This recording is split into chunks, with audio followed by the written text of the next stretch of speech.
Friends masters, welcome back to our channel oneness vegetarianism. నా పేరు స్వప్నేశ్వరి. ముందుగా మనందరి గురువు అయిన డాక్టర్ బ్రహ్మర్షి పితామహ పత్రి సార్కి నా యొక్క అనంత కోటి ఆత్మ ప్రణామాలు. సత్యలోకవాసులకి, దివ్యలోకవాసులకి, మహాకారణలోకవాసులకి, నక్షత్రలోకవాసులకి, ఏంజల్స్కి, మహావతార్ బాబాజీకి, బుద్ధ భగవానుడికి, రామ్త మహా ఉపాధ్యాయుడు, మాస్టర్ టీచర్, ఇమోటల్ గురువు అయిన తండ్రికి నా యొక్క అనంత కోటి ఆత్మ ప్రణామాలు. ఈ వర్తమాన క్షణంలో ఉన్న సమస్త విశ్వంలో ఉన్న సమస్త గురుమండలికి, కాంతి మాస్టర్స్కి, భూమాతకి, పంచభూతాలకి, సమస్త మూగజీవులకి నా యొక్క స్వయానికి కూడా అనంతకోటి ఆత్మ ప్రణామాలు. మరి రోజులాగానే ఈరోజు మరింత జ్ఞానాన్ని, విజ్ఞానాన్ని షేర్ చేయడానికి మేడంకి వెల్కమ్ చేద్దాం. Madam welcome to our session. Madam, over to you madam. Lakshmi madam. Thank you madam. Thank you very much. నాకు జన్మనిచ్చిన నా తల్లిదండ్రులకు పాదాభివందనాలు, ఆత్మ ప్రణామాలు, కృతజ్ఞతలు. విశ్వంలోని గురువులందరికీ నా ఆత్మ ప్రణామాలు, కృతజ్ఞతలు. బ్రహ్మర్షి పితామహ పత్రి మాస్టర్ గారికి, వంశీ సార్కి, రామ్తా మాస్టర్ గారికి, ఉషు మాస్టర్ గారికి నా అనంత కోటి ఆత్మ ప్రణామాలు, కృతజ్ఞతలు. నాకు అవకాశం ఇచ్చిన oneness vegetarianism creator the young lady గురు స్వప్నేశ్వరి మేడం గారికి నా అనంత కోటి ఆత్మ ప్రణామాలు, కృతజ్ఞతలు. వేల కృతజ్ఞతలు. ఇంతటి జ్ఞానాన్ని నా చేత చెప్పిస్తున్నందుకు మేడం గారికి హృదయపూర్వకమైన కృతజ్ఞతలు. మరి విశ్వంలోని ప్రస్తుత వర్తమాన క్షణానికి మరియు నా స్వయానికి, వర్తమాన క్షణంలోని సమస్త మూగజీవులకి, సమస్త ప్రాణకోటికి నా ఆత్మ ప్రణామాలు, కృతజ్ఞతలు. దీక్షిస్తున్న ప్రేక్షక దేవుళ్ళందరికీ కూడా నా ఆత్మ ప్రణామాలు, కృతజ్ఞతలు. నాలోనూ ఉండి నా చేత చెప్పిస్తున్న తండ్రి రామ్తా మాస్టర్ కి, నా తండ్రికి నా అనంత కోటి ఆత్మ ప్రణామాలు, కృతజ్ఞతలు. Thank you. మనం చదువుకునే the science of management author వచ్చేసి రాసిన రచయిత ముకుందా దాస్. మనస్సు గురించి, దాని కాంక్షల గురించి చెప్పుకుంటున్నాం మాస్టర్స్. నిన్నటి వరకు మానసిక క్లేశములు అంటే మనము దేనిపైన పదే అంటే కాంక్ష, మమకారాసక్తి దేనిపై ఉంటది అనే దాని మీద చెప్పాము నిన్న. మనందరం ఆనందాన్ని ఎందుకు కాంక్షిస్తామని ఇప్పుడు అంటే మేడం నిన్న కొంచెం కంటిన్యూ చేయనా? Okay madam. పదే ఆలోచించడం యొక్క పరిణామం. అందరి మనసు ఒకే విషయం పట్ల మమకారాసక్తితో ఉండదు. ఒకరు గోల్ఫ్ పట్ల ఎంత నిబద్ధతతో ఉంటారంటే అతని భార్య వాస్తవంగా గోల్ఫ్ వితంతుగా ఉండిపోతుంది. మరొకరు తన భార్య పట్ల ఎంతో మమకారంతో ఉంటారంటే ఆమెను ప్రసన్నం చేసుకోవడానికి తన డబ్బు అంతా ఆమె కోసం ఖర్చు పెడతాడు. మూడోవాడు డబ్బు కోసం ఎంత అంకిత భావంతో ఉంటాడంటే తన కుటుంబంతో గడిపేందుకు సమయం ఉండదు. మన అందరికీ వేర్వేరు అటాచ్మెంట్లు ఉన్నాయి. వాటి మూలాన్ని అర్థం చేసుకోవడానికి ప్రయత్నిద్దాం. మన మనసు ఈ ఫలానా వస్తువులో లేదా వ్యక్తిలో ఆనందం ఉంది అన్న ఆలోచనను పదే పునరుచ్చరణ చేస్తే ఆ వస్తువు లేదా వ్యక్తి పట్ల మన మనసుకు మమకారాసక్తి, అటాచ్మెంట్ ఏర్పడుతుంది. ఉదాహరణకి, ఒక తరగతిలో చాలా మంది బాలురు మరియు బాలికలు ఒకరితో ఒకరు కల్మషం లేకుండా వ్యవహరిస్తుంటారు. ఒక రోజు ఒక అమ్మాయి గురించి ఏదో గమనించి ఆమె నాదైతే నేను చాలా సంతోషంగా ఉంటాను అని ఆలోచించడం మొదలు పెడతాడు. అతని ఆలోచన నిరంతరం పునరావృతం చేయటం చేత అతని మనసులో ఆమెపై మమకారాసక్తి ఏర్పడుతుంది. అతను తన స్నేహితులతో తాను ఆమెను పిచ్చిగా ప్రేమిస్తున్నానని మరియు అతని మనసు ఆమె గురించి పదే ఆలోచిస్తున్నందున తాను చదువుకోలేకపోతున్నానని చెప్తాడు. క్లాస్ లో అందరూ కలిసి మాట్లాడుకుంటూ చదువుకుంటూ ఉన్నా ఎవరికి ఆమె పట్ల అలా పిచ్చి లేదు అని అతని స్నేహితులు అతనిని ఎగతాళి చేస్తారు. ఆమె గురించి ఆలోచిస్తూ అతను తన నిద్రను పోగొట్టుకొని మరియు తన చదువును నాశనం చేసుకుంటున్నాడు. కారణం, అతను అమ్మాయిలో ఆనందాన్ని పదే చింతన చేయడం ఫలితంగా అతని మనసు ఆమె పట్ల మమకారాసక్తి ఏర్పడటం. ఈ మమకారాసక్తి, అటాచ్మెంట్ ఎలా అభివృద్ధి చెందుతుందో వివరించే 2 ఉదాహరణలు పరిశీలించండి. ఎవరికైనా మద్యం పట్ల ఆసక్తి ఎలా ఏర్పడుతుంది? ప్రారంభంలో బాటిల్ తీసుకురండి, అది లేకుండా నేను బతకలేను అని అనరు. అసలుకైతే మొదటిసారి మద్యం రుచి జుగుప్సాకరంగా ఉంటుంది. మరి ప్రజలు బలవంతంగా తాగుతారు. అయినా సరే వారి స్నేహితులు మాకందరికి విస్కీ నుండి చాలా సుఖం వస్తుంది, తాగు, లైఫ్ ఎంజాయ్ చెయ్యి అని నమ్మబలుకుతారు. ఇతరుల చెడు సలహాల వలన నా స్నేహితుడు దీన్ని ఎంజాయ్ చేస్తున్నారు, నేను కూడా అలా చేస్తా అని అనుకుంటాడు. కొంచెం తాగిన పిదప మెదడులో కలిగిన ప్రేరణను వల్ల చిన్న కిక్కు పొందుతాడు. మెదడులో ఏదో తేలిగ్గా అనిపించిన భావనలో ఆనందాన్ని చిందించడం ప్రారంభిస్తాడు. మద్యాన్ని తీసుకున్న కొద్దీ దానిలో అతనికి మరింత ఆనందాన్ని చింతన చేస్తుంటాడు మరియు మరింత లోతుగా అటాచ్మెంట్ పెరుగుతుంది. అంతిమంగా తాగుబోతుగా అయిపోతాడు. మొదటి రోజు బలవంతంగా తాగిన అదే వ్యక్తి ఇప్పుడు నేను నా కుటుంబం ఏమైనా పర్వాలేదు, నా వ్యాపారం నాశనం కానీ, నా కాలేయం పోతే పోని, కానీ నాకు నా ఓడక 5వ పెగ్గు ఇవ్వండి, అది లేకుండా నేను బతకలేను అంటాడు. ఇది పరివర్తన ఎలా జరిగింది? అతనే స్వయంగా మద్యంలో ఆనందాన్ని గురించి పదే పదే ఆలోచించడం ఆ వ్యసనానికి దారితీసింది. ఇక ఇప్పుడు ఈ పూర్తి లింక్ స్పష్టంగా ఉంది. ఒకదాని వెంట ఒకటి వచ్చే కారణత్వం భగవద్గీతలో కూడా పేర్కొన్నారు. ఇంద్రియ విషయములలో ఆనందం ఉందని పదే పదే చింతన చేయటం వలన వాటి మీద మమకారాసక్తి పెరుగుతుంది. ఈ ఆసక్తి కోరికలను కలుగజేస్తుంది. ఆ కోరికల నుండే క్రోధం ఉత్పన్నం అవుతుంది. మనందరము ఆనందాన్ని ఎందుకు కాంక్షిస్తాము? ఆనందం కోరుకునే యొక్క చింతనతో మానసిక బాధల పరంపర ఎలా మొదలవుతుందో మనం చూసాం. ఇక ఈ చిట్ట చివరి అంశానికి వద్దాం. అసలు ఆనందాన్ని ఎందుకు కోరుకుంటాం? మన కుటుంబంలో, వృత్తిలో, అభిరుచుల్లో, పనుల్లో మరియు చాలా వాటిల్లో మనం ఆనందాన్ని వెతికే ప్రయత్నంలో ఉంటాం. అయినా అది అందకుండా పోతుంది. ఎన్నిసార్లు నిరాశపడ్డా ఈ ఆనందాన్ని కాంక్షించడం ఎందుకు ఆపేయలేము? వేరులు ఇలా పేర్కొంటున్నారు. ఆనందో బ్రహ్మేతి వ్యజనాత్, భగవంతుడు అంటే పరమానంద స్వరూపమే అని తెలుసుకోని. సర్వోత్కృష్ట భగవానుడు అనంతమైన దివ్య ఆనంద సింధువు మరియు మనం జీవాత్మలమై ఆయన అంశలం. సహజంగానే ప్రతి భాగము దాని మూలం పట్ల ఆకర్షితమవుతుంది. ఒక మట్టి ముద్ద ఈ భూమి యొక్క భాగమే. అందుకే గురుత్వాకర్షణ శక్తిచే అది భూమి వైపు లాగబడుతుంది. సముద్ర ఉపరితలం నుండి పైకెళ్లే నీటి ఆవిరి వర్షించటం ద్వారా ఒక నది సృష్టించబడుతుంది మరియు అది తిరిగి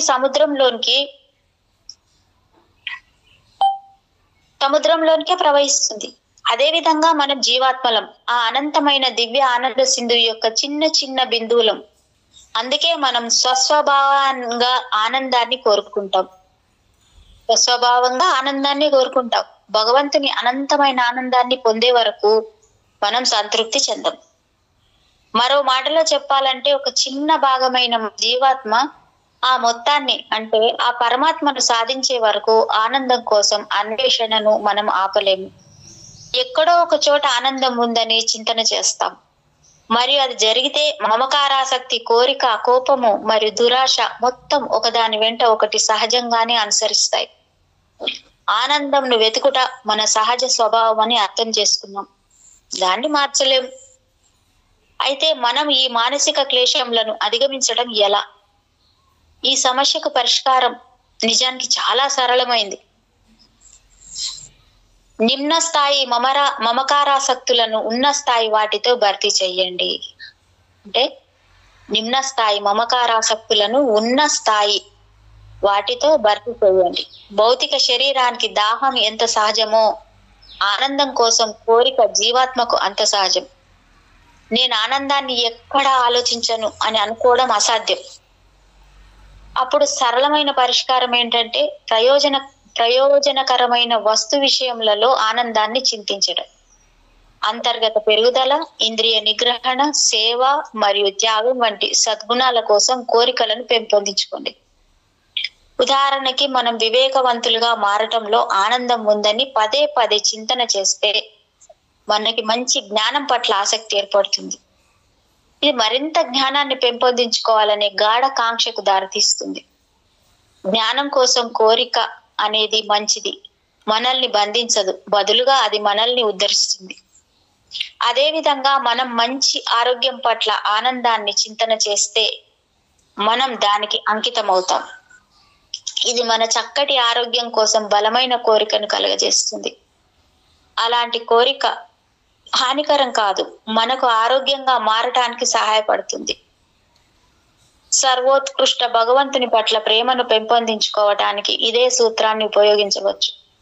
భగవంతునిలోనే ఆనందం ఉందని మనం పదే పదే అనుకుంటే మనకు ఆయన పట్ల మమకారాసక్తి ఏర్పడుతుంది. ఇప్పుడు మనస్సు పరమాత్మ కోసం వెంపర్లాడుతుంది. శ్రీమద్ భాగవతం ఇలా పేర్కొంటుంది, పదే పదే ఇంద్రియ వస్తు విషయములపై ఆనందాన్ని చింతన చేస్తే వాటిపై మమకారాసక్తి అటాచ్మెంట్ ఏర్పడిపోతుంది.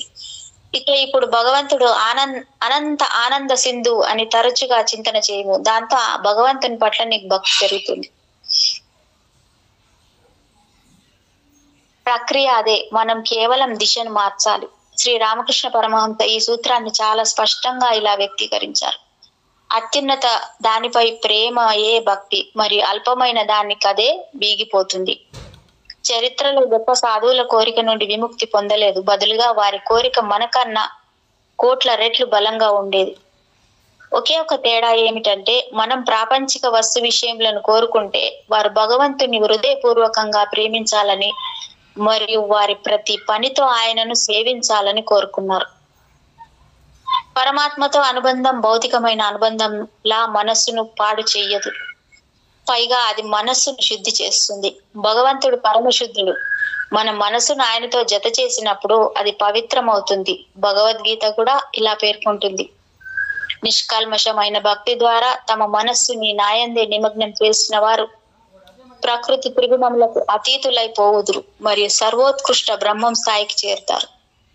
భౌతిక కోరికలు ఆత్మను బంధిస్తుండగా దివ్యమైన కోరికలు మనలను ఉద్ధరిస్తాయి.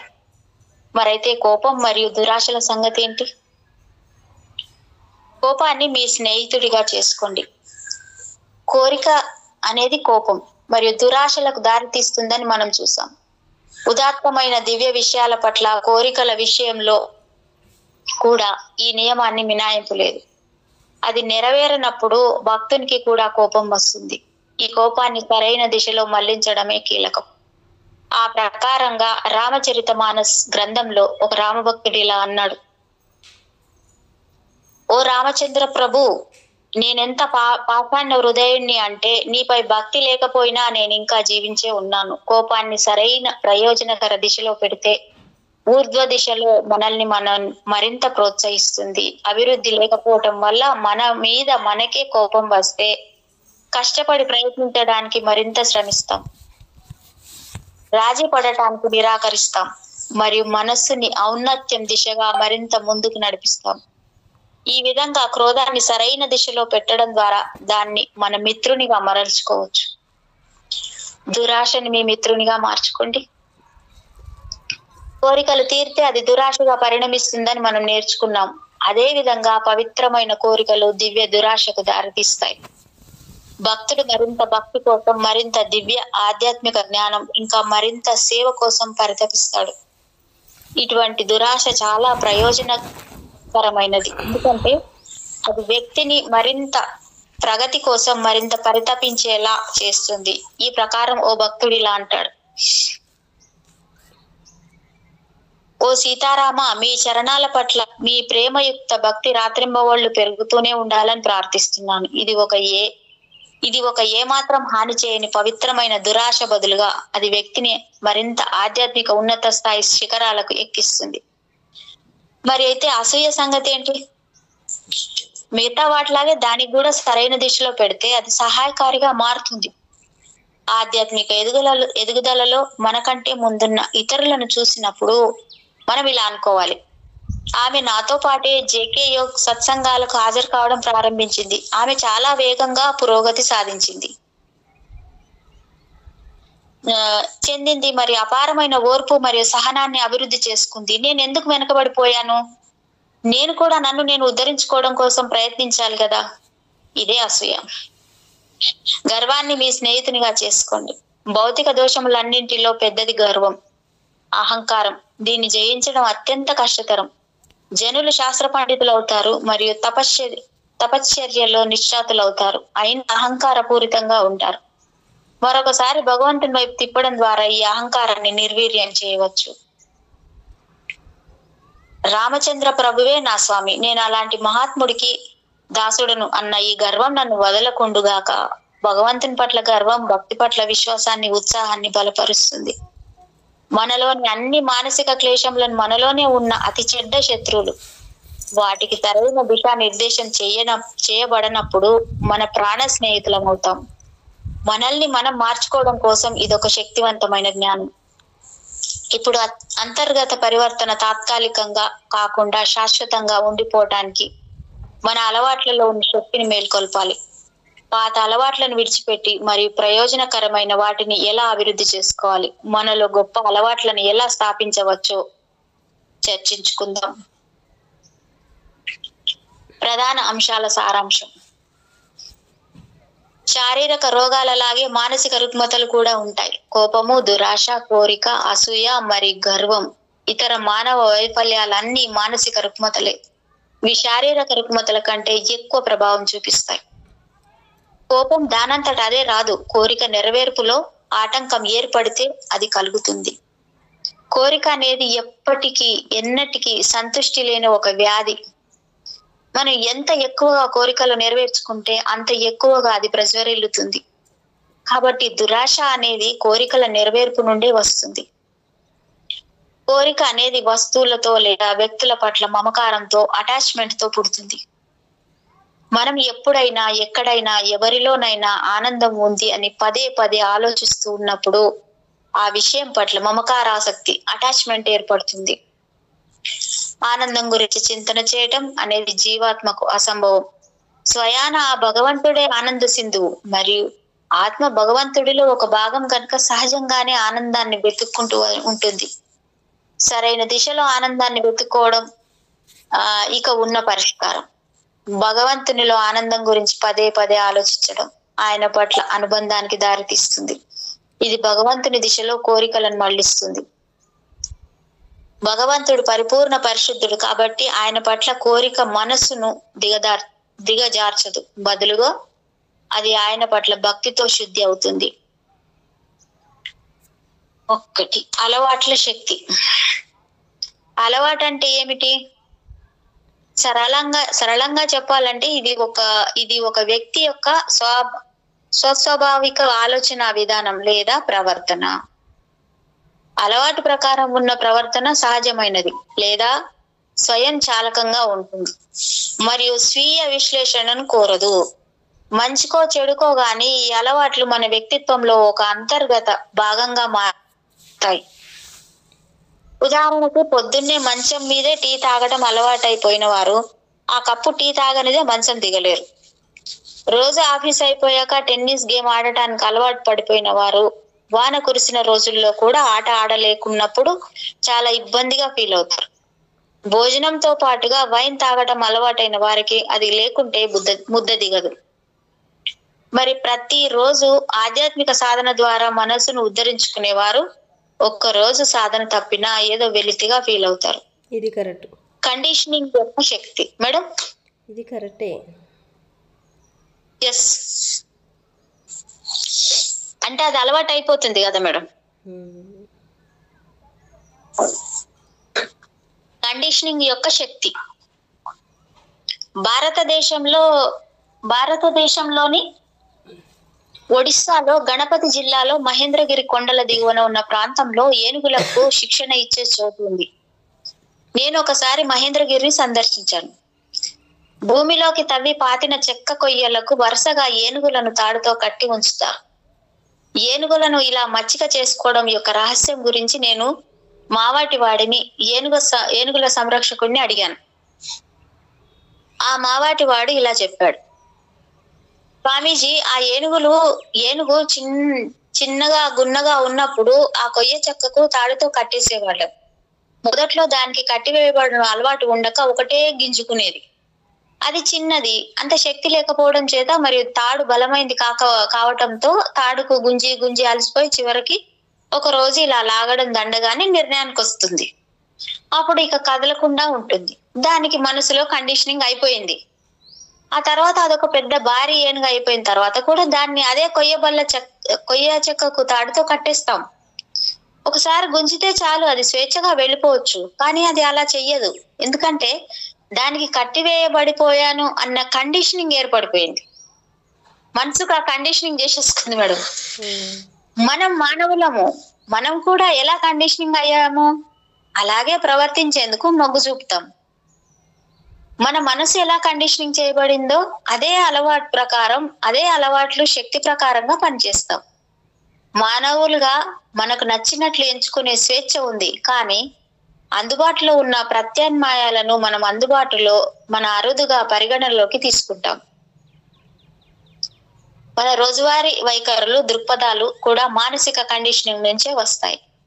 విషయాలను నకారాత్మక దృక్పథంతో చూడటానికి మన మనసుకు అలవాటు చేస్తే క్లిష్ట పరిస్థితులు ఎదురైనప్పుడు కూడా మనం ఉల్లాసంగా మరియు ఆశాజనకంగా ఉండటానికి అవకాశం ఉంది. మన మనస్సుని అనుమానపు దృక్పథంలో ఉంచుకుంటే, మన మనసుని అనుమానపు దృక్పథంతో ఉంచుకుంటే లేదా ఇతరులలో చెడును చూడటం అలవాటు చేసుకుంటే వారి మంచి ఉద్దేశాలను కూడా అనుమానించడం అలవాటు అవుతుంది మేడం. అంటే ఒక్కసారి ఓ మనిషిలో మంచిగా ఉన్నా కూడా వాళ్ళు చెడుని చూడడం మొదలు పెట్టినా మనము దాన్ని అంగీకరించం. ఆడు ఇంతే, ఇలాగే ఉంటాడు, వాడు చెడ్డోడే అంటే ఒక అభిప్రాయానికి వచ్చినాక అదే ఉంటది. ఇంకా వాడు ఎంత మంచిగా ఉన్నప్పుడు మనకు అది నచ్చదు. ఒకసారి తప్పటడుగుపడి ఒకసారి ఏదో వాళ్ళు కనపడి చేసాడు అనుకోండి, వాడు ఇంకా మళ్ళీ వాడు ఎన్ని 100 సార్లు రైట్ చేయని వాడు అలాగే కనపడతాడు. ఎందుకంటే ప్రింట్ పడడానికి. దీన్ని సరి అయిన దృష్టి అంటారమ్మా. అందుకే బుద్ధుడు చెప్తాడు, సరి అయిన దృష్టి, సరి అయిన అవగాహన. అంటే మనం ఎప్పుడు మన ఆలోచన ఎక్కడ ఎలాగని ఉండనివ్వండి, మనలో దానిలో ఉండే కాంతిలో ఉండే ప్రేమతత్వాన్ని, ఆ యొక్క జ్ఞానతత్వాన్ని నిరంతరము మనము స్మరిస్తుంటే అందరిలో అంతటా అదే కనిపిస్తుంది. నాకు అది గుర్తుకొచ్చింది, ఎందుకో చెప్పాలనిపించింది. ఇప్పుడే జస్ట్ ఒక్క నిమిషం క్రితమే నాకు కూడా ఒక విషయం వచ్చింది.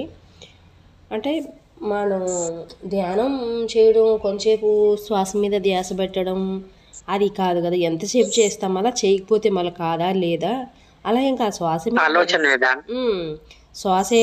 మన ఆలోచన ఎప్పుడు కూడా కరెక్ట్ ఉండాలని అంతే. శ్వాస మీద ధ్యాస పెడతాం కదా, శ్వాస మీద ధ్యాస పెడతాము.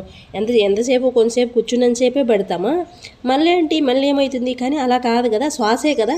మరి శ్వాస వచ్చే శ్వాసకి వెళ్ళే శ్వాసకి థ్యాంక్ యూ అని చెప్తూ, ఇప్పుడు అలా లోపల ఉన్న శ్వాసగా చెప్తూ బయట ఏది కనపడినా కనపడిన దానికి వ్యక్తంగా ఉన్న నీకు, అవ్యక్తంగా ఉన్న నీకు కూడా అదే thank you, I love you. దివ్యత్వంతో ఉన్న నీకు, దివ్యుడైన నీకు thank you, I love you. వ్యక్తంగా ఉన్న నీకు, అవ్యక్తంగా ఉన్న నీకు. జస్ట్ ఇప్పుడే ఒక్క నిమిషం క్రితం వచ్చింది సార్.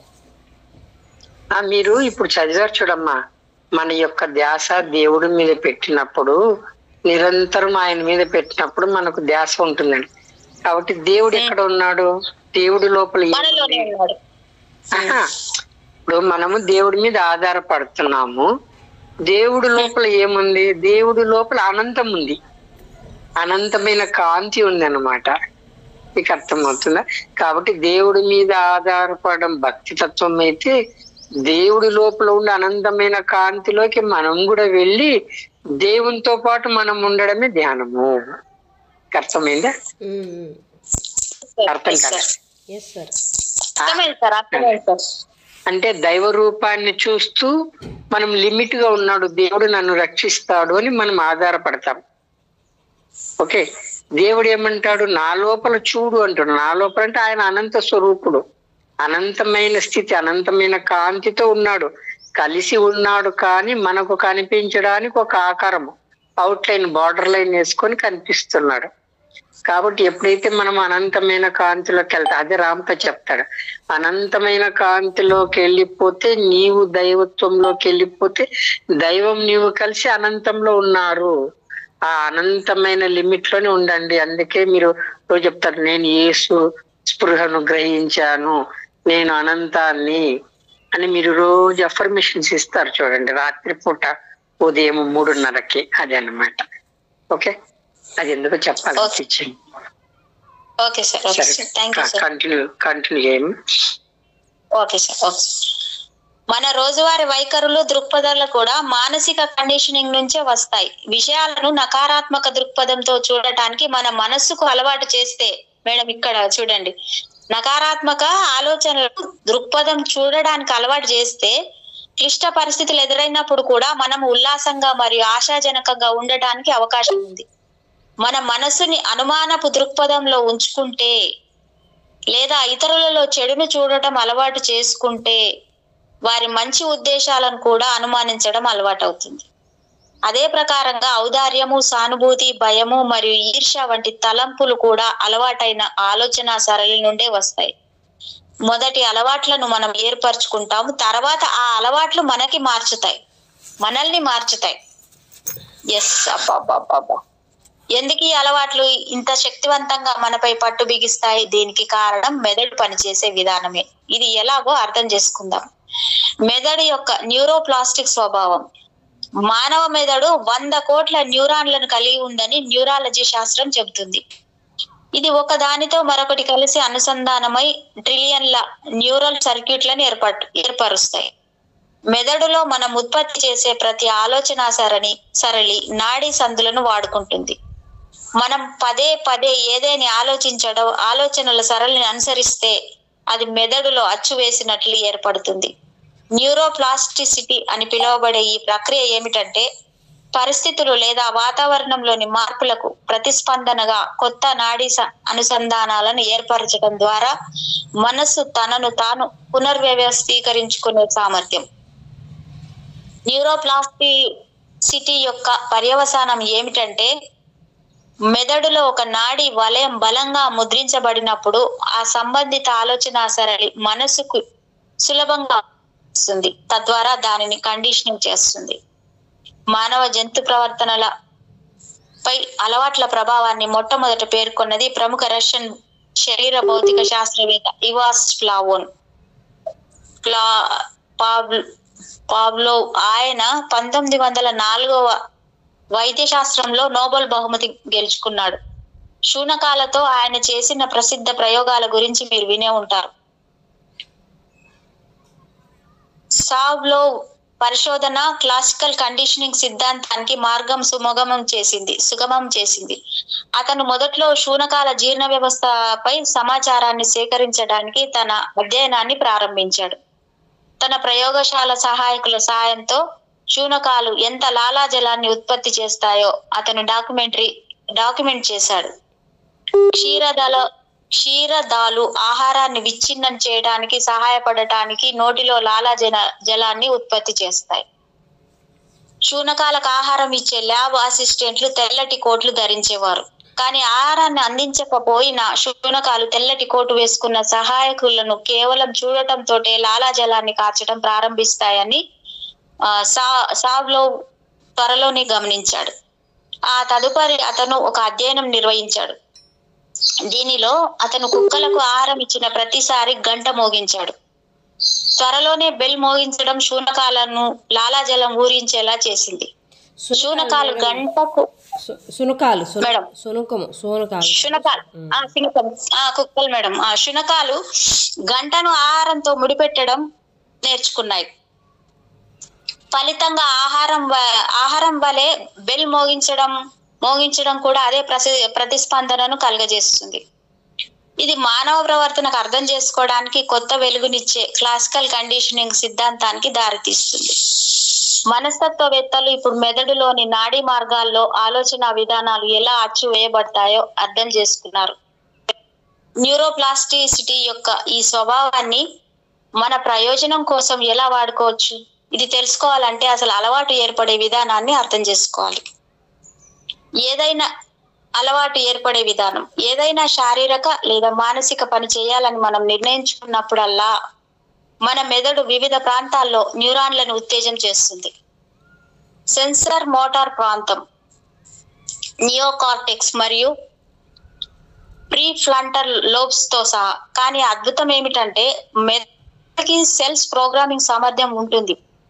ఏదేని ఒక క్రియను పదే పదే చేయటం గమనిస్తే అది నాడీ క్రమాల యొక్క షార్ట్ కట్లను సృష్టిస్తుంది మరియు వాటిని బేసల్ గ్యాంగ్లియాలతో నిల్వ చేస్తుంది. బేసల్ గ్యాంగ్లియా అంటే నేర్చుకోవటం, అలవాట్లను మరియు భావోద్వేగాలకు బాధ్యత వహించి మెదడు యొక్క భాగం అన్నమాట. దీనివల్ల భవిష్యత్తులో మెదడు మరింత సులభంగా ఆ కార్యకలాపాలలో నిమగ్నం కావడానికి దోహదపడుతుంది. అలవాటు ఏర్పరచుకోవటం అనేది తన పనిని మరింత సులభతరం చేసుకోవడానికి మరియు దాన్ని మరింత సమర్థవంతంగా చేయడానికి మెదడు ఏర్పరచుకున్న మార్గం. ఉదాహరణకి మొదటిసారి టైపింగ్ మొదలు పెట్టినప్పుడు సరి అయిన కీ వెతికి పట్టి దాన్ని నొక్కటానికి మన మెదడు ఎంతో శ్రమించాల్సి ఉండేది. పర్యవసానంగా కొన్ని పదాలు టైప్ చేయడానికి కొన్ని నిమిషాల సమయం పట్టేది. కానీ మనం టైపింగ్ చేస్తున్న కొద్దీ మెదడు తాను ప్రోగ్రామింగ్ చేసుకుంటుంది. మనం ఏదేని ఒక అక్షరాన్ని అనుకోగానే తక్షణమే కీబోర్డ్ మీద వేలు సరైన కీ వైపు వెళ్ళిపోతుంది. మెదడు ఆయా పనుల కోసం న్యూరల్ సీక్వెన్సీలను ఉత్తేజం చేయడానికి ప్రోగ్రాంలను రూపొందించుకుంది. పదే పదే చేసిన సాధన చేత మెదడు పూర్తి పదాల కోసం ప్రోగ్రాంలను రూపొందించడం ప్రారంభించింది. దీని వలన కీలను వేరువేరు పదాల ప్రకరణతో నొక్కవచ్చు. ఫలితంగా 1 సంవత్సరం శిక్షణ తర్వాత మనం నిమిషానికి 50 పదాలు లేదా అంతకంటే ఎక్కువ వేగంతో టైప్ చేయగలుగుతాం. నేను నిమిషానికి 80 పదాలు టైప్ చేస్తాను మేడం. ఇటువంటి 80 తీసుకుంటా, నిమిషానికి 80 చేస్తాను నేను. ఇటువంటి సెల్ఫ్ ప్రోగ్రామింగ్ సామర్థ్యం లేకపోయి ఉంటే టైపింగ్ ప్రక్రియ మొదటి రోజే ఎంత కఠినంగా ఉండేదో అంత కఠినంగా ఎప్పటికీ ఉండిపోయేది. అప్పుడు టైపింగ్ చేస్తున్నప్పుడు ఇక ఇంకేమీ ఆలోచించడం సాధ్యం కాకపోయేది. అదృష్టవశాత్తు అలవాట్ల యొక్క శక్తి మెదడు యొక్క పనిని సులభతరం చేస్తుంది మరియు టైపింగ్ తో పాటుగా మనం ఆలోచించడం, ఊహించడం మరియు ప్లానింగ్ చేయడం వంటివి చేయగలుగుతున్నాం. అదేవిధంగా మనం డ్రైవింగ్ చేసేటప్పుడు కూడా మల్టీ టాస్క్ ఏకకాల పనులు చేస్తాం. మనం కార్లో ఉన్న వాళ్ళతో మాట్లాడతాము, రేడియో వింటాము మరియు దినచర్యను ప్లాన్ చేస్తాము. కానీ డ్రైవింగ్ చేసిన మొదటి రోజున స్టీరింగ్, యాక్సిలేటర్ మరియు బ్రేక్లను ఏకకాలంలో నియంత్రించే పనులు ఎంత ప్రబలంగా ఉంటాయంటే అవి మన పూర్తి ఏకాగ్రతను తీసుకుంటాయి.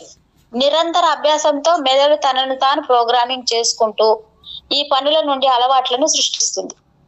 చివరగా ప్రమాదం లేకుండా మనం ఒకేసారి డ్రైవ్ చేస్తూ ఉత్సాహపూరితమైన సంభాషణలో కూడా పాల్గొనే రోజు వస్తుంది. ఈ అలవాటు ప్రోగ్రాం సృష్టించడం ద్వారా మెదడు చాలా తక్కువ శక్తిని ఖర్చు చేస్తూ దాని పనిని పూర్తి చేసుకుంటుంది. ఎరుకలతో మస్తిష్క కార్యకలాపాలను పరిశీలించడానికి ఒక అధ్యయనం జరిగింది. ఒక మేజ్లో ఎలుకలను ఉంచి జున్నుగడ్డకు కాస్త దూరంలో విడిచిపెట్టారు.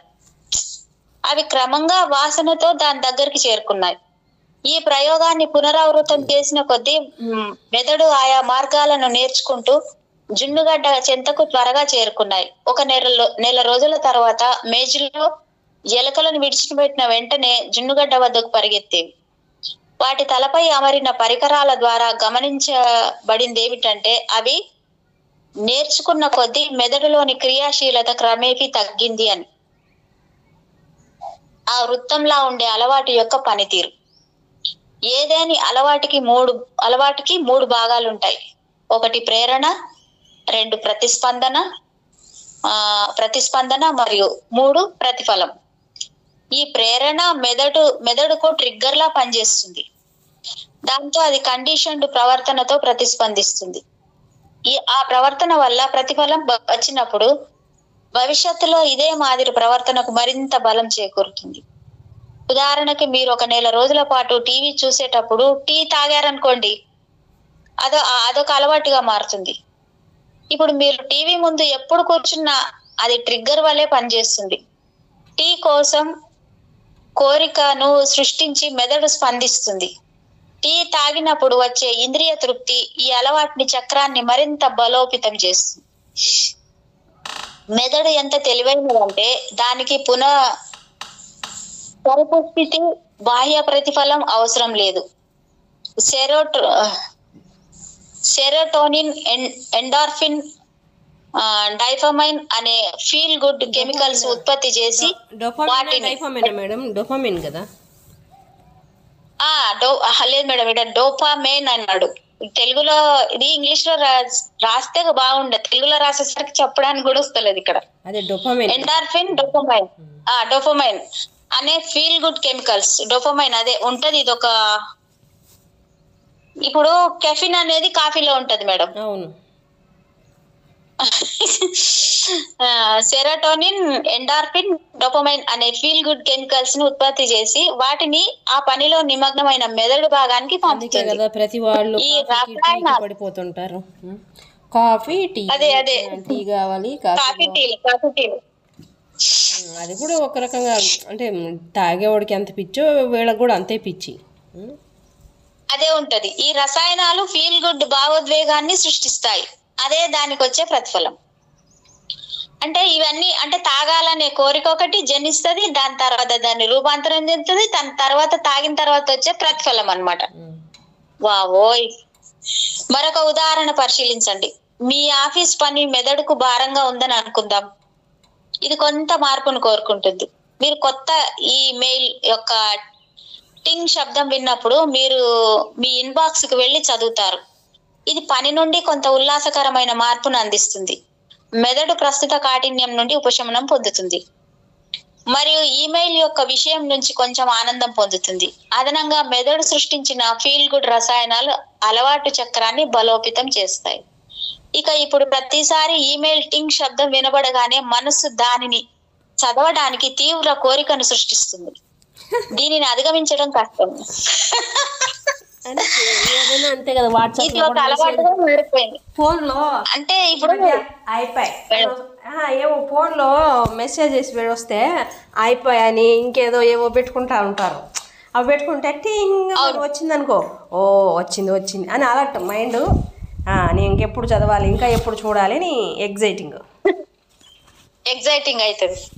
కానీ అసలు కొన్ని చూడం మేడం. నేనైతే కొన్ని 2-3 రోజుల దాకా కూడా మెసేజ్లు చూడ, కొన్నిటిని వదిలేస్తా. అలాగా వాళ్ళేమో మరి ఫోన్ చేసి అడుగుతారు, మెసేజ్ పెట్టినాం కదా చూడలేదా అని చెప్పి.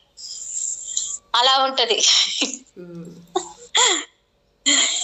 ఈ అలవాట్ల అంటే ఈ మెయిల్ అన్నమాట. ప్రతిసారి ఈ మెయిల్ టింగ్ శబ్దం వినబడగానే మనసు దానిని చదవడానికి తీవ్ర కోరికను సృష్టిస్తుంది. దీనిని అధిగమించడం కష్టం. ఇది ఒక అలవాటుగా మారిపోయింది. ఈ అలవాట్ల సరళి ఎంత బలంగా మారుతుందంటే వాటిని మార్చడంలో ప్రజలు నిస్సహాయులుగా అయిపోతారు. మద్యపాన వ్యసనం ఉన్న వారి మెదడులపై శస్త్రచికిత్స చేసిన తర్వాత కూడా ఈ అలవాట్లు ఇంకా ఉన్నాయని అధ్యయనాలు చెబుతున్నాయి. పాత సంకేతాలు కనిపించినప్పుడు ప్రతిఫలాల కోసం తపనలు మళ్లీ వ్యక్తమవుతూ మనస్సుపై తమ శక్తిని ప్రయోగించడానికి వేచి ఉంటాయి. అలవాటుగా చేసే ప్రవర్తనకు సంజ్ఞలు అనంతమైన వైవిధ్య భరితమైనవిగా ఉంటాయి. ఐస్ క్రీమ్ బొమ్మ, ఏదేని ఫలానా ప్రదేశం, రోజులో ఒక నిర్దిష్ట సమయం లేదా ఒక నిర్దిష్ట వ్యక్తి యొక్క సాంగత్యం మొదలైనవి. అవి మనలో ప్రేరేపించే చర్యలు కేవలం మిల్లీ సెకండ్ల పాటు ఉండే భావోద్వేగం మాత్రమే కావచ్చు, లేదా ఓ సంక్లిష్ట క్షణం క్రమంలో వచ్చే ప్రవర్తన కావచ్చు. ప్రతిఫలంలో తేడాలుంటాయి.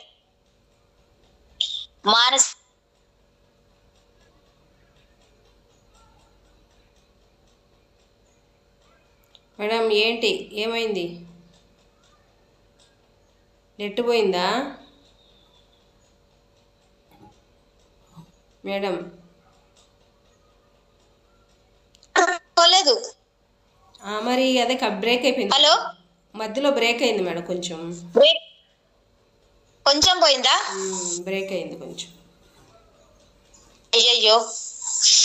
ఇప్పుడు ఈమెయిల్ టింగ్ శబ్దం కాడి నుంచి చదవనా? ఇంకా ముందు నుంచి, ఆ నుంచి కూడా ఇంకా ముందు నుంచి. అయ్యో, ముందంటే వెనక్కి కాదు ముందుకి, వెనక్కి కాదు ముందుకి, ముందుకి. ఓకే. అలవాటుగా చేసే ప్రవర్తనకు సంజ్ఞలు అనంతమైన వైవిధ్యభరితంగా ఉంటాయి. సంజ్ఞలు అంటే మన శబ్దాలు. ఒక ఐస్ క్రీమ్ బొమ్మ, లేకపోతే ఏదైనా ఒక ప్రదేశము, లేక ఒక నిర్దిష్ట సమయము, లేదా ఒక నిర్దిష్ట వ్యక్తి. సాంగత్యము మొదలైనవి. అవి మనలో ప్రేరేపించే చర్యలు కేవలం మిల్లీ సెకండ్ల పాటు ఉండే భావోద్వేగం మాత్రమే కావచ్చు, లేదా ఓ సంక్లిష్ట క్రమంలో వచ్చే ప్రవర్తన కావచ్చు. ఇప్పుడు ఓకేనా మేడం? ఓకే. ప్రతిఫలంలో తేడాలు ఉంటాయి. మానసిక విజయము, రసాయన సంతృప్తి, ఇంద్రియ సుఖము, మానసిక ఉత్తేజము లేదా వీటి ఏదేని మేళనములు మన అనుమతి లేకుండానే అలవాట్లు తరచుగా మన జీవితంలోకి వాటంతటవే ప్రవేశిస్తాయి.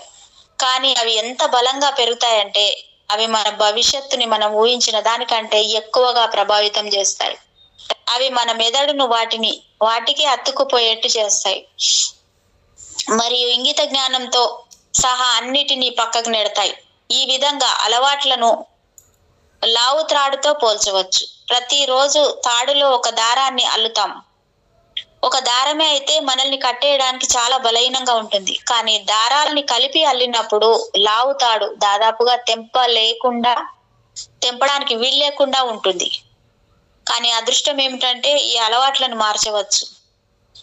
ఫాస్ట్ ఫుడ్ రెస్టారెంట్లు తమ కాలనీ ప్రాంతాలకు మారినప్పుడు కుటుంబాలు తమ ఫాస్ట్ ఫుడ్ వినియోగాన్ని ఎందుకు పెంచాయో అర్థం చేసుకోవడానికి సామాజిక పరిశోధకులు అధ్యయనాలు నిర్వహించారు. ఫ్రెంచ్ ఫ్రైస్ తినేందుకు అలవాటు చక్రాన్ని ప్రేరేపించడానికి ప్రకటనలు, సుందరమైన బిల్ బోర్డులు మరియు ఇతర ఆకర్షణలు విజయవంతంగా సంకేతాలను సృష్టించాయని వారు కనుగొన్నారు. కొవ్వు, ఉప్పు మరియు మంచిగా కరకరా ఉండే ఫ్రైస్ యొక్క ఆహ్లాదకరమైన రుచి సహజ ప్రతిఫలాల్ని అందిస్తాయని తాము అనుకోకుండానే వినియోగదారుల ప్రవర్తన ఎంతలా ప్రభావితం అయిందంటే కొన్ని కుటుంబాలు ప్రతిరోజు ఫాస్ట్ ఫుడ్ రెస్టారెంట్ వద్దే రాత్రి భోజనం తీసుకోవడం ప్రారంభించాయి. రెస్టారెంట్ ఆయా పరిసరాల నుండి వెళ్ళిపోయినప్పుడు కుటుంబాల అలవాటు నెమ్మదిగా మారడం ప్రారంభించింది.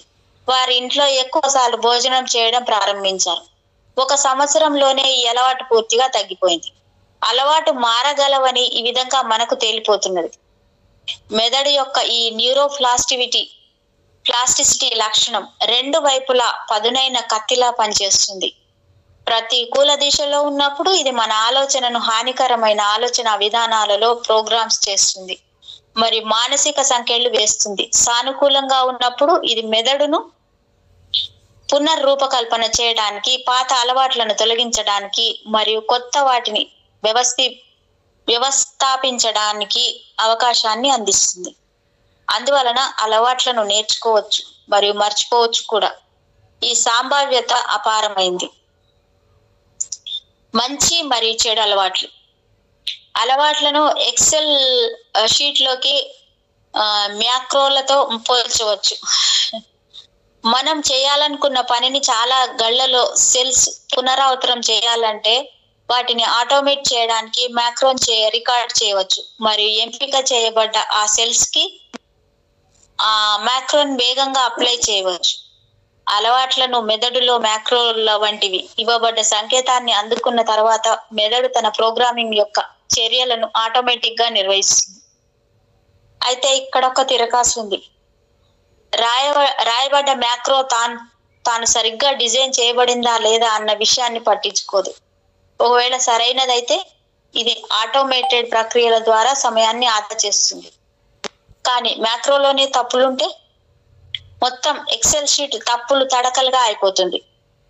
అలాగే అలవాట్లు కూడా మెదడును మన ప్రయోజనం కోసం లేదా హాని కోసం ప్రోగ్రామింగ్ చేస్తాయి. అలవాట్ల గురించి ఇక్కడ ఒక కథ ఉంది. ఎక్సెల్ షీట్ లో వర్క్ నేను చేశాను మేడం.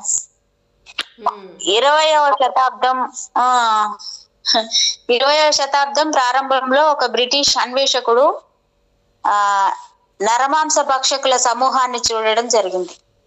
వారు నరమాంసం విందు చుట్టూ కూర్చొని తినబోతున్నారు.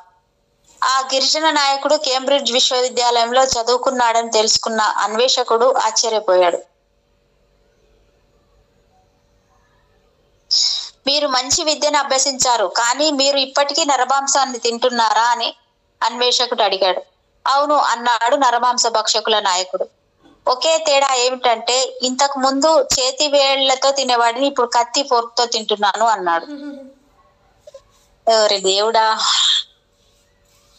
పురాతన నానుడి ప్రకారం పాత అలవాట్లు పోవడం చాలా కష్టం. దురదృష్టవశాత్తు మంచి అలవాట్లను ఏర్పడటానికి కృషి అవసరం. అయితే చెడు అలవాట్లు మాత్రం చాలా సులభంగా అభివృద్ధి చెందుతాయి. మీరు అప్పటికప్పుడు ఈ సుఖాన్నిచ్చే క్షణికానందాల్లో నిమగ్నం అవ్వచ్చు. కానీ అలవాటు ఏర్పడుతూ ఉన్నప్పుడు మీరు దాని యొక్క దీర్ఘకాలిక నష్టాన్ని అంచనా వేయలేరు. మరియు నిర్లక్ష్యంగా అదే ఇంద్రియ సుఖాన్ని ఆస్వాదిస్తుంటారు. కొద్ది వారాల్లోనే అలవాటు మిమ్మల్ని వశపరుచుకుంటుంది. మరియు ప్రేరణ, ప్రతిస్పందన, ప్రతిఫలం యొక్క అలవాటు ఆ వృత్తి బంధంలో మీరు కట్టివేయబడతారు.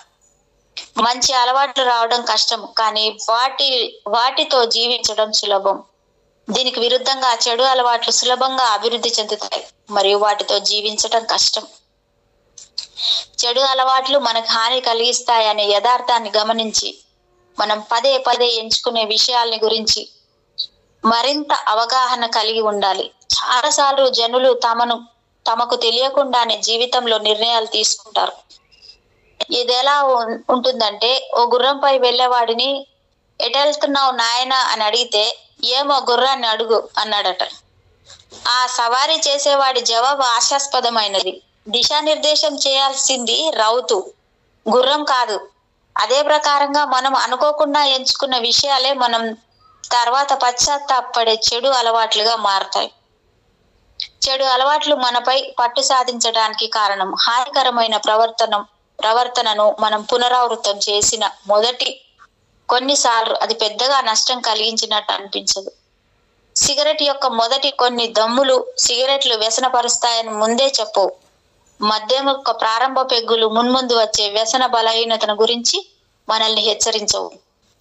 2000 సంవత్సరాలకు పైగా ఉన్న 300 అడుగుల ఎత్తు అంటే 20 అంతస్తుల భవనం యొక్క ఎత్తు వరకు పెరిగే ఒక పెద్ద సెక్వోయా చెట్టు యొక్క ఉదాహరణను తీసుకోండి. అది అంత భారీగా ఉన్నా మీరు కాలిఫోర్నియాలోని అసైన్మెంట్ అడవిలో వెళ్తున్నప్పుడు భారీ సెక్వోయా నేల మీద పడి ఉంటుంది. దానికి ఏమై ఉంటుంది? ఇది 2 సహస్రాబ్దాల క్రితం పుట్టి, అంటే 200 సంవత్సరాల క్రితం పుట్టి కొన్ని దశాబ్దాల క్రితం వరకు కూడా చక్కగా వృద్ధి చెందుతూ ఉండేది. ఆ తర్వాత ఒక కుమ్మరి పురుగు దానిపై నివసించడానికి వచ్చింది. ఆ పెద్ద చెట్టుకి ఈ చిన్న ప్రాణి నుండి ఎలాంటి ప్రమాదం ఉందని అనిపించదు. కానీ సంవత్సరంలోపే చెట్టు 100ల కొద్ది కుమ్మరి పురుగులు పాకుతూ ఉన్నాయి చెట్టు మీద. 4 సంవత్సరాలలో కుమ్మరి పురుగులు చెట్టుపై భారీ కాలనీలను తయారు చేశాయి. వాటిదే ఇప్పుడు పై చేయిగా ఉంది, మరి అజేయంగా ఉన్నాయి. 5వ సంవత్సరంలో ప్రపంచంలో అతిపెద్ద వృక్షాలలో ఒకటైన పెద్ద చెట్టు చిన్న కుమ్మరి పురుగుల చేత కూల్చబడింది. అదే విధంగా ఒక వ్యక్తి మొదటిసారి గంజాయి తీసుకున్నప్పుడు మనసు, శరీరాల్లో మార్పు ఎంత సూక్ష్మంగా ఉంటుందంటే ఆ వ్యక్తికి ఏమీ తెలియదు. కానీ ఆ యొక్క అలవాటు చక్రగమనం ఇలా మొదలవుతుంది. ప్రతిసారి ఆ గంజాయి తీసుకునే ఒక చర్య లావు త్రాటులో ఒక దారంలా పనిచేస్తుంది. చివరికి ఆ త్రాడు ఎంత బలంగా అవుతుందంటే అదొక వ్యసనంలా అయిపోతుంది. పునరావాస కేంద్రానికి వచ్చినప్పుడు దానిని మాన్పించడం సాధ్యం కాదు. మంచి అలవాట్లకు కూడా ఇదే వర్తిస్తుంది. స్వల్పకాల పరిమితిలో వాటి ప్రయోజనాలు అంతగా కనిపించవు. ఆదివారం నాడు ఒక యోగా క్లాస్ వెళ్ళడం వల్ల మీ ఆరోగ్యానికి ఎలాంటి చెప్పుకోదగ్గ తేడా ఉండదు. అయితే మీరు నిరంతరంగా వారానికి 5 నుంచి 6 రోజులు యోగా చేస్తూ ప్రతి వారం క్రమం తప్పక చేస్తూ ఉంటే కొన్ని సంవత్సరాల వ్యవధిలో మీరు ఖచ్చితంగా ఒక ఆరోగ్యవంతమైన వ్యక్తి అవుతారు. ఒక రోజు మేల్కొన్న తర్వాత ఒక గ్లాస్ నీరు తీసుకోవడం వల్ల అంత తేడా కనిపించదు. కానీ మీరు ప్రతి రోజు ఉదయాన్నే లేవగానే అలవాటుగా నీరు తాగితే మీ జీర్ణ వ్యవస్థ నిస్సందేహంగా కొన్ని సంవత్సరాలలో మెరుగవుతుంది. అందువల్ల దీర్ఘకాలంగా క్రమేపీ అది చూపే ప్రభావమే మంచి అలవాటు యొక్క ప్రయోజనం. ఉత్తమ వ్యక్తిత్వాన్ని పెంపొందించుకోవడానికి అలవాట్ల శక్తిని ఉపయోగించండి. కాలక్రమంలో మన అలవాట్లే మన వ్యక్తిత్వాన్ని రూపుదిద్దుతాయి. నైతికంగా ఉన్నతమైన అలవాట్ల పర్యవసానమే సద్గుణభరిత వ్యక్తిత్వం. ఉదాహరణకి మనం ప్రతిరోజు ప్రతి వారం సంవత్సరాల తరబడి సత్యసంధులమై ఉంటే అది మన అలవాటుగా మనలో స్థాపించబడుతుంది. ఈ విధంగా నిజాయితీ అనేది దానంతట అదే రాదు, మనమే దాన్ని మనలో స్థిరపరచుకోవాలి. ఒకసారి ప్రతిష్ఠింపబడిన తర్వాత ఈ నీతి నిజాయితీతో ఉండే అలవాటు అనేది దైనందిక ప్రవర్తనలో మనం నైతికత లేదా ధర్మ మార్గాన్ని అతిక్రమించకుండా చేస్తుంది. ఉన్నతమైన వ్యక్తిత్వాన్ని నిర్మించుకోవడానికి హానికరమైన అలవాట్లను నిర్మించుకోవడం మరియు ప్రయోజనకరమైన వాటిని వ్యవస్థాపించుకోవటం అవసరం. ఇందులో విజయం సాధించకపోతే మనము మనస్సు మరియు ఇంద్రియాలకు కట్టివేయబడిన బానిసలుగా ఉంటాం. తుఫాను సముద్రంలో చుక్కాని లేని ఓడవలే కోపము, దురాశ, కోరిక, అసూయ మరియు భ్రమ రూపంలో వచ్చే మాయా తరంగాల ద్వారా మనం నిరంతరం అటు ఇటు విసిరివేయబడతాం. రాల్ఫ్ వాల్డో ఎమర్సన్ ఈ విషయాన్ని బాగా చెప్పాడు. ఆలోచన నుండి కార్యం జనిస్తుంది. So a thought reap an action. కార్యం నుండి అలవాటు జనిస్తుంది. So an action reap a habit. అలవాటు నుండి వ్యక్తిత్వం జనిస్తుంది. So a habit reap a character. వ్యక్తిత్వం నుండి భవితవ్యం ఏర్పడుతుంది. So a character reap a destiny. మనం మన పనికిమాలిన అలవాట్లను వదిలించుకోవడం మరియు ప్రయోజనకరమైన వాటిని పెంపొందించుకోవడంలో మనము నిమగ్నం అవ్వాలి. ఇది ఒకవేళ చాలా కష్టమైన పనిగా అనిపిస్తే జంతువులు కూడా హానికర అలవాట్లను మార్చుకుంటాయని వాస్తవం నుండి ప్రోత్సాహాన్ని తీసుకుంటాం. భారతదేశంలో 17వ శతాబ్దపు మొఘల్ చక్రవర్తి అక్బర్ మరియు అతని కొలువులో బుద్ధిశాలి మేధావి మంత్రి బీర్బల్ కు సంబంధించి అనేక ప్రసిద్ధ కథలు ఉన్నాయి. పచ్చని గడ్డిని కూడా తినడానికి నిరాకరించేటట్టు మేకలకు శిక్షణ ఇవ్వగల వాళ్ళు ఎవరైనా తన రాజ్యంలో ఉన్నారా అని అక్బర్ ఒకసారి బీర్బల్ ను అడిగాడట. ఇదొక చిన్న విషయం అని బీర్బల్ బదులిచ్చాడు. మరియు అది పూర్తి కావడానికి అతనికి 1 నెల సమయం మాత్రమే అవసరం అన్నాడు. అప్పుడు బీర్బల్ ఒక మేకను తన ఇంటికి తీసుకెళ్లాడు. ప్రతిరోజు అతను మేక ముందు తాజా ఆకు పచ్చ గడ్డిని ఉంచేవాడు. కానీ అది గడ్డిని తినడానికి ప్రయత్నించిన మరుక్షణం అతను మేక మూతిపై కర్రతో గట్టిగా కొట్టేవాడు. చివరగా మేక యొక్క అల్పబుద్ధి కూడా గడ్డిని తినడం చాలా బాధాకరమైందని మరియు ప్రయత్నించి లాభం లేదని నేర్చుకుంది. 1 నెల తర్వాత శిక్షణ తర్వాత బీర్బల్ మేకను అక్బర్ కోర్టులో తీసుకొచ్చాడు. అతను రాజు ఆ మేకకు శిక్షణ ఇవ్వబడింది. ఇది చక్కటి తాజా గడ్డిని కూడా తినదు అన్నాడు. తాజా గడ్డిని తీసుకురావాలని అక్బర్ తన సేవకులను కోరాడు. అతను మేక ముందు గడ్డిని ఉంచాడు. ఈలోగా బీర్బల్ తన చేతిలో ఉన్న కర్రను తిప్పాడు. మేక గడ్డి వైపు చూసింది, తర్వాత కర్ర వైపు చూసింది మరియు తల పక్కకు తిప్పేసింది. భయంకరమైన దండన ఉంటుంది అని గ్రహించడం చేత గడ్డిని తినడాన్ని నిగ్రహించుకోవడం నేర్చుకుంది. బాగా చేస్తారు మనుషులు. ఈ కథ మానవులతో సహా అన్ని జీవుల యొక్క సహజ స్వభావాన్ని తెలుపుతుంది. మనం అందరం బాధను తప్పించుకోవాలని కోరుకుంటాము. బాధాకరమైన పరిణామాల గురించి అవగాహన వచ్చిన తర్వాత తెలివి లేని మేక కూడా గడ్డిని తినడం అంటే తన సహజ ధోరణి నుండి వైదొలగడం నేర్చుకుంది. అదే విధంగా మనం కూడా చెడు అలవాట్ల యొక్క దీర్ఘకాలిక దుష్ప్రయోజనాల పట్ల అప్రమత్తంగా ఉండాలి. అవి మనకు చేసే హాని గురించి మరియు మనకి కలిగించే దుఃఖం గురించి మనం పూర్తిగా అర్థం చేసుకోగలిగితే వాటి యొక్క ఆకర్షణని అడ్డుకోగలుగుతాం. కానీ ఇక్కడ విషయం ఇంకా ఉంది. ఇక ఈ విషయంలో 2 రకాల ఆనందాలు ఉంటాయని అర్థం చేసుకోవడం చాలా ముఖ్యం. మేడం టైం ఓవరా? 5 minutes ఉంది మేడం. 2 రకాల సుఖాలు, శ్రేయస్సు మరియు ప్రేయస్సు. వేదములు 2 రకాల సుఖముల గురించి చెప్తున్నాయి, శ్రేయస్సు మరియు ప్రేయస్సు. మొదట్లో చేదుగా అనిపించిన శ్రేయస్సు దీర్ఘకాలంలో చాలా తీయగా ఉంటుంది. ప్రేయస్సు ప్రస్తుతానికి సుఖంగా అనిపించిన తర్వాత చాలా బాధను కలుగజేస్తుంది. తర్వాత వచ్చే సుఖానికి మరియు తక్షణమే లభించే సుఖానికి మధ్య తేడా వంటిది ఇది. శ్రేయస్సుకు ఒక ఉదాహరణ ఏమిటంటే ఉసిరికాయ తినడం. ఉసిరికాయ ఆరోగ్యానికి అత్యంత ప్రయోజనకారి. ఒక ఉసిరికాయలో 10 నారింజ కాయల విటమిన్ సి ఉంటుంది, కానీ అది పుల్లగా చేదుగా ఉంటుంది, కాబట్టి పిల్లలకి ఇష్టం ఉండదు. తల్లిదండ్రులు తమ పిల్లలని ఉసిరికాయ తినమని ఇంకా చెప్తూ ప్రోత్సహిస్తుంటారు. ఉసిరికాయ తినడం మరియు పెద్దలు చెప్పింది పాటించడం ఈ రెంటి ప్రయోజనాలు భవిష్యత్తులో తెలుస్తాయని.